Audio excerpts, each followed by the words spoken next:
sisi Ogyaba onye normal na ma no odi wo mo papa enye we nko a o mena so kasi onye agboni bia ayese wo osofo na ese wo hu se osom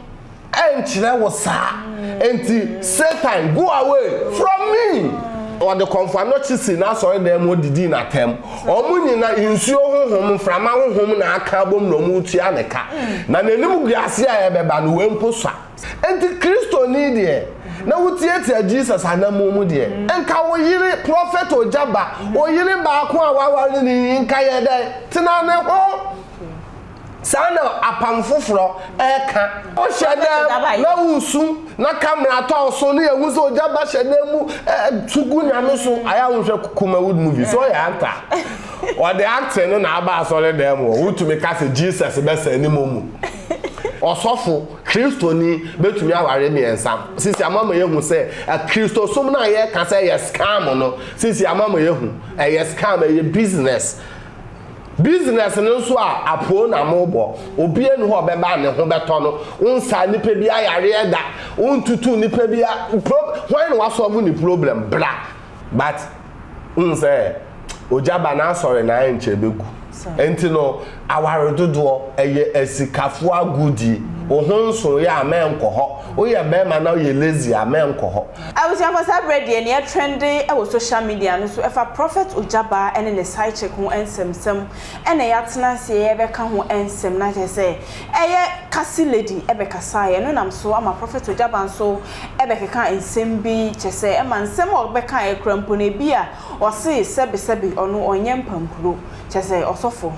celebrate the mensa aka o mena so eye traditional prophet a je say pempi no prophet Ogyaba ensem eba say dia ye ne tenase no ono so e ka ne onim e de fa ho enu nti no kame ho na je say ye nhwehwe enkomo meni o mena so eye traditional prophet ba ko pe kese uyi ne esi nchen a enye yie ono na mensa aka no e wo studio hanu ma ye betwetwe enkomo e de afa prophet Ogyaba ene ne side check insensem a e trendy e wo social media ne so tap send e na so ya sen e de enkomo twetwe nyina e de e brew o me na so me mo akwa aba meje wo so bibia wo ko de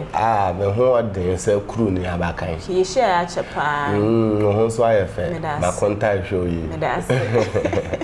celebrate ye nyina ye nim ne e koso e fa prophet Ogyaba ho enje se kasi lady e be keka nsem bi nanka mebisa se osofo anka e wo se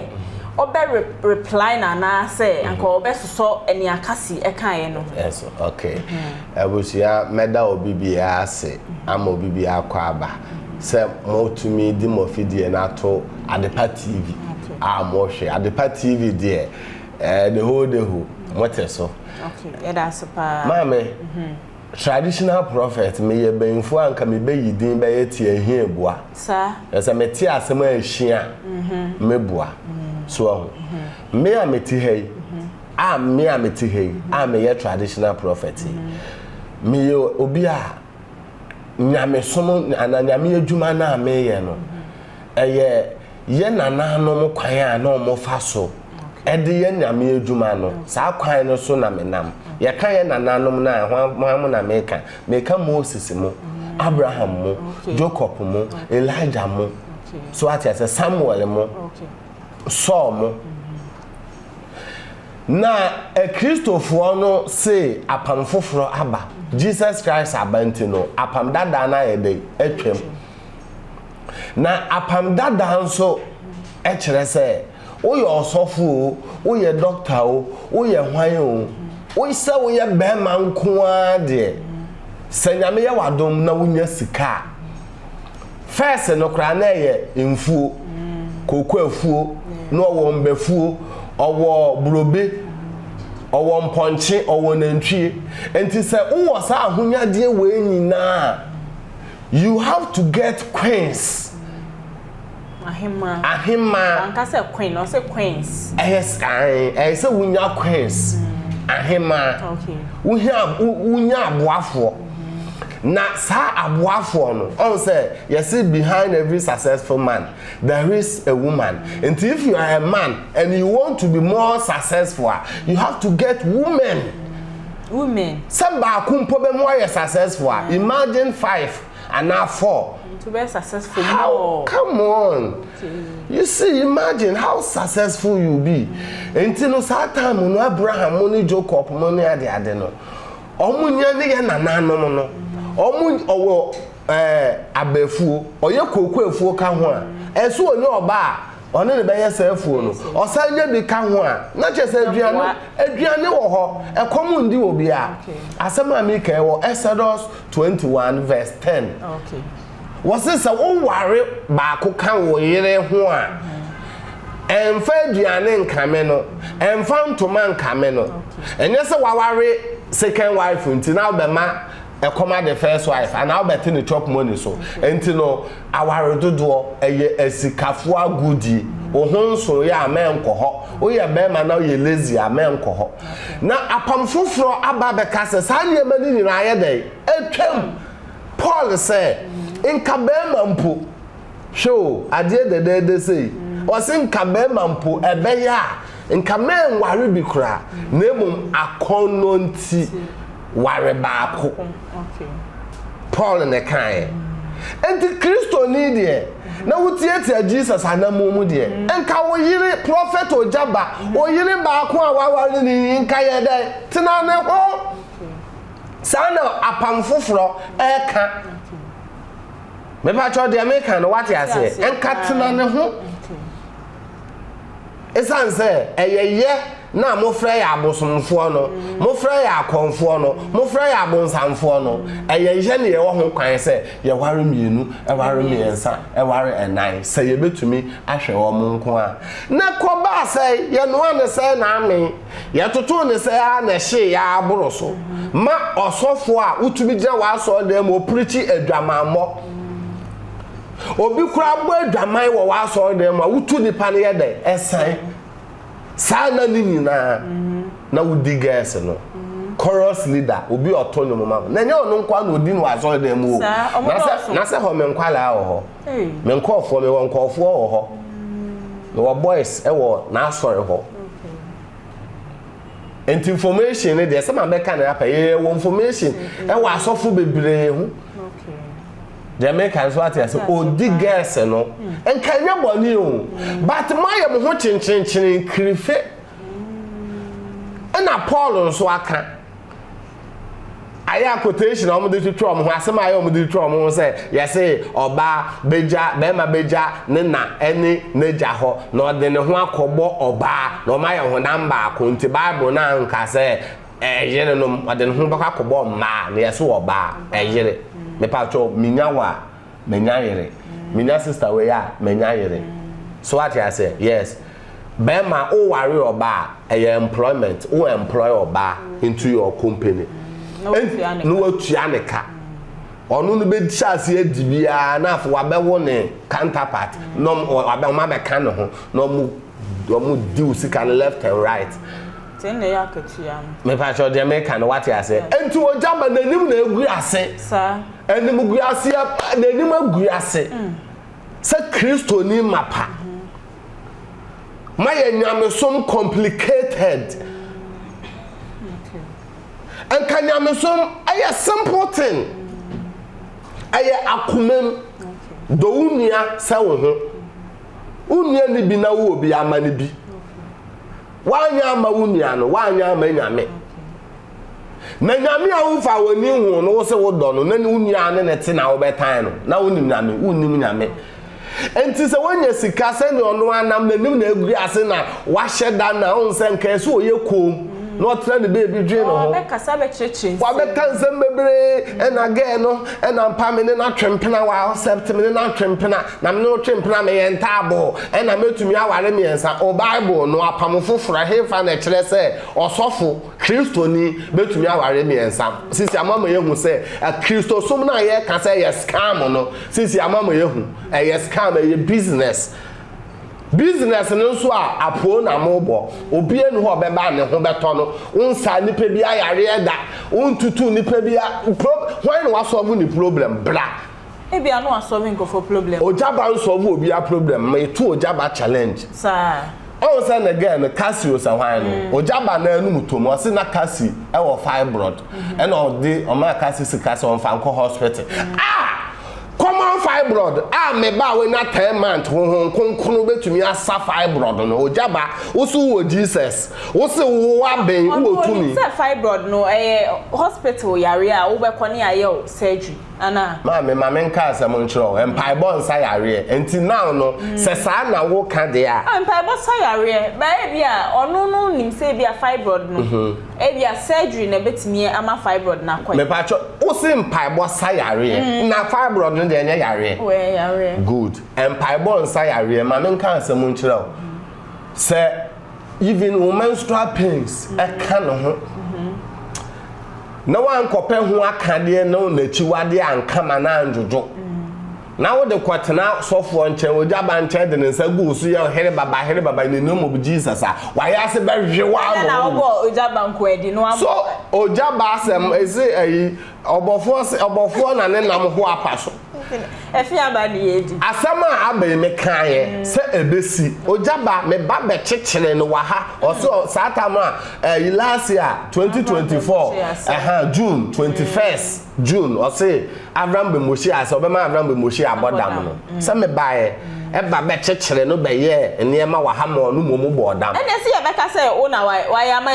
we nyina esi na de na me kire ne say to me e wo ho because me beka say obeba beka say mpenifuo bi e be tu ne fo nto ma Abraham modam no 3 days mo am fidie yi so 3 days kura nduru na oba beka say mpenifuo bi ne na ayede akasa nti me ka kire wo say ade na e koso no se na me ye na adwogu sa me say ade no bebem ena esi no Ogyaba me ka kire wi ase nyina say Ogyaba nye normal sa sisi Ogyaba wa bodam o adwe omena so asema na wo kan sa sweetheart me pa chewo osofo ben ne bu no hu Kristo ni sofo ben ene bu no ho na asem se abampa nka yemfa ne nsohwe yesi Kristo ni na nsohwe ye de eto no yemfa ne say nsohwe mpo je sen ka ba akopam bi no wafirim na se omikodi ba akope ba we die a ti we mpo de yemfa ne say nsohwe enka men kasa wakodie ne mpaibo na wusungu Awurade so Awurade be kama mi o azubu afu be kama mi o mi na wo shede na wusu na camera to so na ewu so Ogyaba shede mu tugu nyame so aya wonhwe Kumawood movie so ya anta o de acting no na aba so le dem o wutumi ka se Jesus be sa ni momu na no nsaman konkono osoro ni asase ya kwame nkroma saman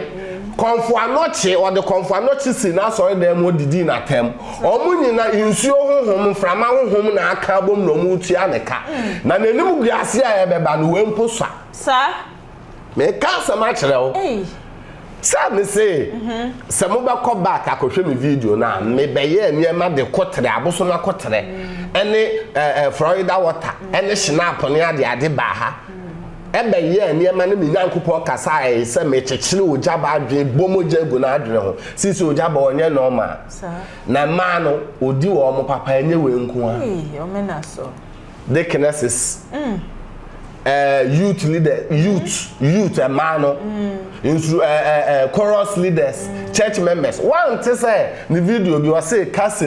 Elizabeth bi o say Lizzy bi ba be kon ye e ma Lizzy ne de o be pa chew bi sa say Lizzy o say wan so ya wan sana Cassie no wa betali so for ma me kunu ho na wa ba no hu say ma no do so o kwatwe kra say na man to find the okofa police for say o mo meche Lizzy no say then but say Ogyaba na sorry na enche begu oh dear kuko mama kan say mo nchira o me say osofo moturo mojo me say mo be yenu amunye nu mo be ye hyenso amunye hye Kristosom any Jesus ne Paul mo nchire no emfo awe so onum say asema asi enka kum chacha enenka to ne say wakwakodi oba bia anaso oni ma bia anyenye mo a enka nye news because na sekum church or that chem wa mo obi ehun say ono no polygamy say na sekum church o kanya nsapa oh sure kanya nsapa na so first no na or the number bi first no the first prophet church wa mo obi ehun say oyeden or that Ch0p or worry mba be brana say what I say the explanation about polygamy is perfect nah no say enya bone say obema be worry mienu miensa sa no kan no na make so wakasa na say interest say or that Ch0p ateche na make no ntia na say for ye bi na kum chacha untumi kan jemse kum chacha ni ge kum chacha o ye papa no onye hypocrite mubusa no obeka papa on kan ye kum chacha wo ge so say wa beka say obema o ware mienu miensa nya bo na say interest o ma men ka asem ncho o ni ge oda ma men ka asem ncho de ekoso ewo sunsun ene pie ewo aniso mti kum chacha on practice ya enko o meka kum chacha ntumi nkan nche me say oni ge ana de yire nkwa na odi no since o ware ne yire the man is very genuine first no na no nkan nyansa sisi ade thanks to Abraham Moshe common sense family president nti on na chere na so no aka ono na chere ne ade first no kum chacha now on sheda ne nsam no so ye Kristo ni a odi kum chacha ye chia wo that ya say nti kum chacha and the ba out so no oba anyem a nkenye news aja did say nkenye news asamo american ma me busa obi nkenye news because Ghana for no so omu hu sanya wusitia omu sanya wusitia saa no omojewo ohun shatawali oba no omu hu se mede gidigidi eni buga ena eba samini o the gentility ena eba ye enti samini bra o ye so obeye gidigidi okọ legon ayesi e ma ni nwure ma oni nkofo onse na nkofo chese o samini kama shatawali nya de saa na chese Ghana for age shatawali atum so ono de Ghana for sa nti woma Ghana for nu so wo yo osofo nso wani ji tonga ho sene apamda da eka no sene Exodus 21:10 eka na esi a utum so osofo we de ajagraja na asem we to na ebi ato de pen anya news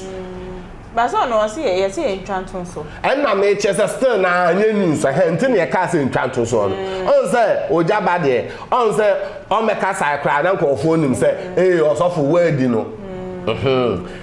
eye chirabosom ena be kan ya nkanye news sa osofo chirabosom nanse mu hwe ni preaching first na no so de na mo ba de baba sisi on so hu nyansa Abraham Moshe na adaroma okanyansa ono na be ye ya nkanye news na me o de o yo oba ma obi but o me na so yen sha de bi man incomplete asema me kan na as a sister bi tie kire ho ni bi o de ahwe me no ama asema me kan kra me say o de ono de wi a wa hwe me no pa omo obi mo ne pa so o me na so sisi a de ehu say nyame de ne ye adwuma o ko nanim enti kona koye de koso ne hwe ne nkoda me pa cho mi wa duro bi wo ho ye fa ne so me a sada no meshe da numaduro no bi asesa menyene me kakapempen mokoni akekaduro bentu ya ni nansa na me de ato wo me wo no Oko maybe. And so maybe I kind of could say I was sent by these people. I beg. I won't proceed this again. I want to be with you. I love you. Mommy, you dey grow from because I saw for only be I been born who ko ni mo to me share that e mo ba sika say on no meda no nya naked videos and naked pictures and that's on blackmail you and I say na make ka say wo dey oyo ba ma ya mo pa na bra me mo hu say me wo kwate me wo serious. Oh my God, you should. The boy doggy serious. Mo wan say. What some our kaya question be aba say. Emana ya young ladies now munim say we die. Oyenya minipa. Wa ware. Na still crampo no because me did say kasi no nim say sofo or yere. Nti no still umbe go forward say wo die wo yere crampo na me no twemp na no. Asem ben pa na be kan fasa asem. Me pa chewo me say Emma modoso apamdada akase beye kakra no emma bebu nkotodwe apamema chew se mesra wo menim se oyire no ye 4 ba fa me ka ho na menye 5 okay what I say enti kasi onye boni bia ye se wo osofo na ese wo hu se osom enchire wo sa enti Satan go away from me nti e backrest so okay ema oba de and man be na o my o ho say hypocrite person nkumunya ono nko an person otale be ma ba ko ho enso ye de mo ba mo nsem ba sa enche na wale na gu oba de wutumi to awale so ada wo ye oba che agea no wo ye oba che amelia wo ye oba che agea e na alaji oyo be ma che me so mo no mo so won say ye omo anim mam good nti na make accent ewiase na som bi ani ho ye wiase abrabo osom be okay osom bi ani ho eye mema ye culture utumi ware mienu wo ma wo papa papa kobusa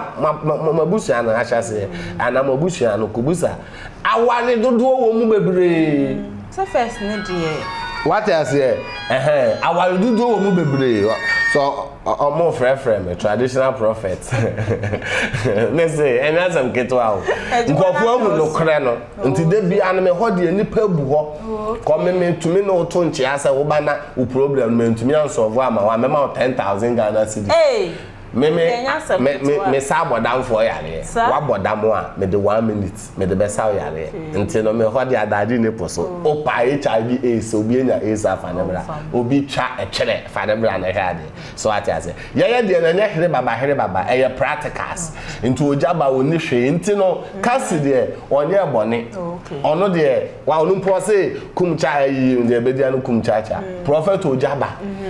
like you know all pen on okra no senior wuke no to twe ne ho ne ade ba ba ma sika ye de e won nsem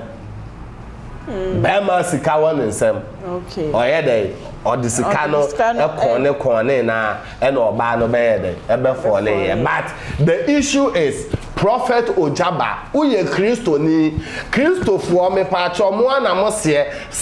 ensampo abra nsanya bone mo se nsanya bone edamambo you know and carbon ho ye ka obi abo adwaman a oba na bo adwaman oba waware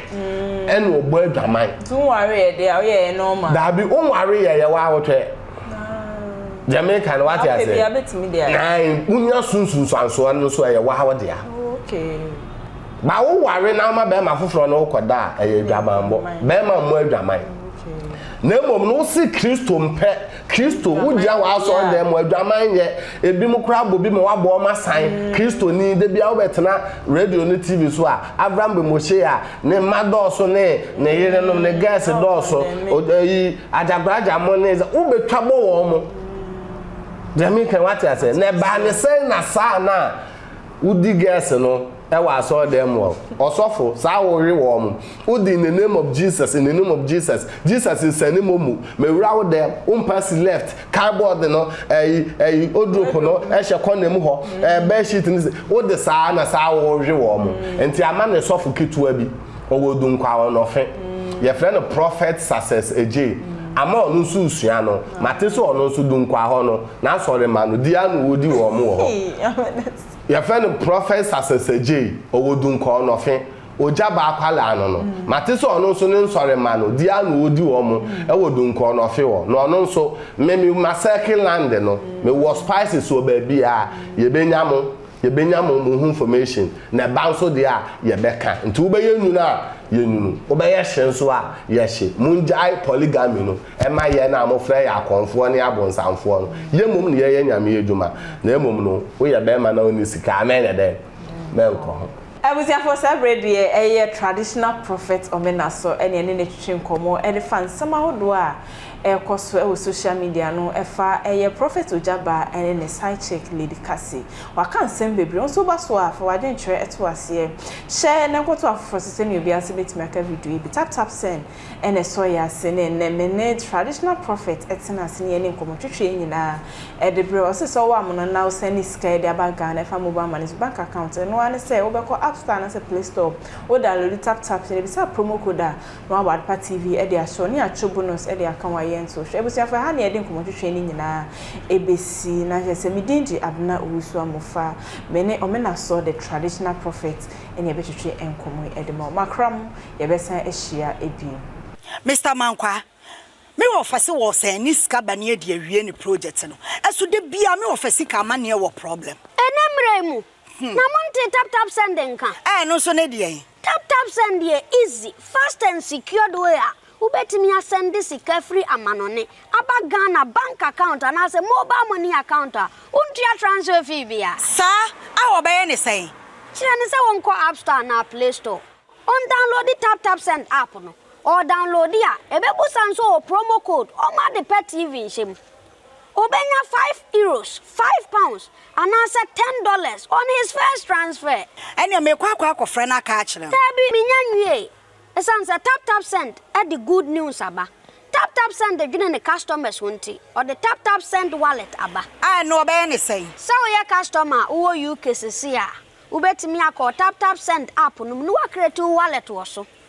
enti se rate ne kosora now the sika kogu wallet no anase mpo ubetimi atususu nkakra enti abre sema opeso send sika ba Ghana no anse wa send sika na ba Ghana anase uba o my Ghana mu what me use sika e wo wallet no tie ene se te say you use momo Ghana hayiru sa pepepe se si tap send atre na him kopiem wo United Arab Emirates Netherlands and Austria tap send na pa no